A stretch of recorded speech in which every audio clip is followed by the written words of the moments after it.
Grand angle consacré aux aventures du navire Energy Observer, un véritable laboratoire flottant qui parcourt les océans depuis 2 ans en autonomie totale, 100% écolo ou presque. Le cofondateur du projet, Jérôme Delafosse, est notre invité. Bonsoir. Soyez le bienvenu sur notre plateau. Vous êtes le cofondateur d'Energy Observer, chef d'expédition. Vous allez reprendre la mer dans quelques jours, la semaine prochaine. Avant de parler du programme 2020-2024, on va regarder cette petite séquence pour se mettre dans l'ambiance. Energy Observer est une plateforme expérimentale des énergies de demain. Un bateau intelligent, révolutionnaire, qui navigue sans abîmer la planète. Sa propulsion électrique est alimentée par des énergies renouvelables. Soleil, vent, courant marin. Mais ce qui le rend unique, c'est sa capacité à stocker son énergie sous forme d'hydrogène produit à partir de l'eau de mer. Une technologie qui lui permet de naviguer en autonomie totale. Aujourd'hui, il est nécessaire de donner du sens à l'innovation, la mettre au service des enjeux auxquels l'humanité est confrontée. Donc je trouve que le parallèle entre ce bateau qui quelque part pourrait être une représentation de notre planète, il faut qu'on l'applique à l'échelle de la Terre, quoi. À bord, nous sommes des marins, des ingénieurs, des reporters. Pendant 3 ans, nous avons testé et optimisé nos technologies en Méditerranée, en Europe du Nord et réalisé notre grand challenge en devenant le premier navire à rallier l'île du Spitzberg au cœur de l'Arctique, grâce aux énergies renouvelables et à l'hydrogène. Une aventure hors norme qui nous a permis de valider nos technologies sous toutes les latitudes et dans les milieux les plus extrêmes. Nous sommes maintenant prêts pour notre plus grand voyage qui nous emmènera autour du monde jusqu'en 2023. Et ouais, prochaine étape, ira jusqu'en 2023. Au bout de 2 ans, quel bilan? Waouh, ça a été 2 ans très riches de retour d'expérience. C'est-à-dire qu'on a vraiment pris la mer avec un prototype dont on ignorait tout. C'était une aventure technologique véritable, quoi. On n'avait aucune idée.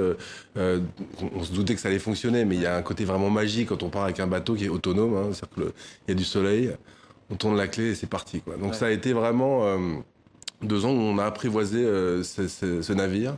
C'est fiable, c'est sûr. Il n'y a pas eu d'avarie d'ailleurs sur. Il n'y a pas eu d'avarie. Par contre, c'est un bateau qui est vraiment un bateau laboratoire. C'est-à-dire on avait des éoliennes à axe vertical qui ont été supprimées donc, au bout de la première année de navigation. À l'issue de notre tour de Méditerranée, on avait testé aussi une aile de kite, comme pour le kitesurf, qui était une solution pas du tout adaptée à notre navire.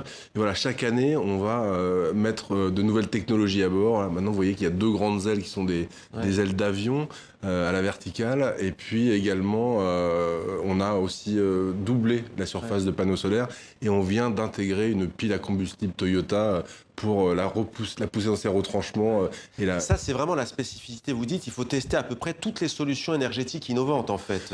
Complètement. Alors, l'idée d'abord, c'est de comprendre ce bateau, comment on peut vivre grâce aux énergies renouvelables. Alors, le problème, c'est l'intermittence.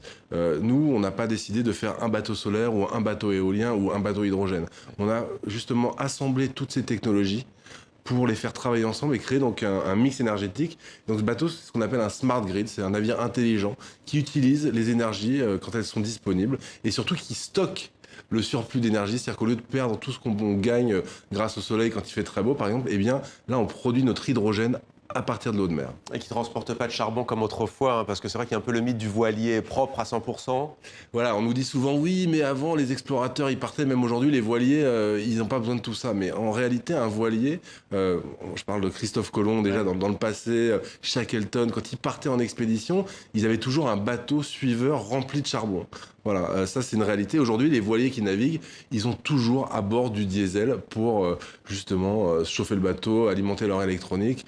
Nous, on a juste les énergies renouvelables. Alors, vous allez lever l'ancre la semaine prochaine. Vous allez larguer les amarres de Saint-Malo avec Victorien et Russard. Quel est le parcours cette fois-ci ? C'est une longue route. On part au Japon. Donc on a l'océan Atlantique à traverser. On passe passer par le canal de Panama, puis le Pacifique pour arriver à Tokyo pour les JO 2020. Pour nous, c'est très important parce que ce sont les JO de l'hydrogène et de l'innovation. Et puis, on a été très honorés d'être invités à porter la flamme olympique également. Donc, ça va être un moment. Ça va être une des images fortes. Vous allez aussi amarrer à New York. Au siège des Nations Unies. En 2023. Ça sera vraiment à l'arrivée au moment de la 78e session Des Nations Unies, des Nations Unies, voilà. qui sera notamment marquée par la lutte contre le changement climatique. Le Pacifique Sud, l'Océanie, l'Asie, l'océan Indien, vous l'avez dit, l'Afrique, les Amériques, des vrais explorateurs. La Californie, pourquoi? C'est un des exemples à suivre dans le monde? Alors oui, on va revenir en fait en Californie après le Japon. Ouais. Donc ça, c'était vraiment pour nous un État des États-Unis incontournable. On est dans un pays qui est largement nourri aux hydrocarbures et ils ont réussi à trouver des réponses aux problèmes majeurs qu'ils rencontrent, de particules, d'incendies, de stress hydrique. Voilà, donc il y a aujourd'hui plus de 7000 voitures hydrogènes en Californie. Il y a beaucoup de projets, voilà, ils sont très engagés pour le climat. Ouais. Vous, le but, c'est bien entendu, à chaque expédition, d'informer, d'alerter les opinions publiques aussi sur ces questions qui menacent d'ailleurs les océans eux-mêmes. Alors, Energy Observer, ce qui est intéressant, c'est que c'est un navire qui attire beaucoup les regards de la presse, mais également des décideurs, des citoyens. Donc, nous, on a un vrai rôle d'ambassadeur. On est d'ailleurs, à ce titre, ambassadeur des objectifs de développement durable pour la France, les premiers. Et donc, l'idée, c'est de pouvoir essayer de sensibiliser toutes ces décideurs, ces citoyens, voilà, à des grandes actions ou à des actions plus locales. Mais ce qu'on veut montrer, c'est que, en gros, c'est possible. Et je pense que ce bateau, il fait rêver les gens. Et c'est ce qui permet aussi ça, faire rêver, pour sensibiliser. L'idée, c'est d'être positif. C'est une odyssée positive. On ne veut pas... voilà.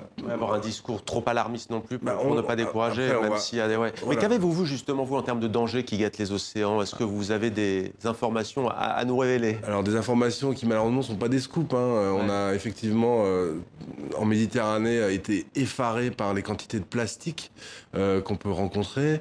On a également, mais c'est vraiment terrifiant. Ensuite, cette année, en 2019, je veux dire, on est parti, on a réalisé le premier voyage donc, en Arctique grâce aux énergies renouvelables et à l'hydrogène. On est parti au Svalbard, qui est vraiment l'épicentre du changement climatique, qui est l'endroit où la Terre se réchauffe 2 fois plus vite qu'ailleurs.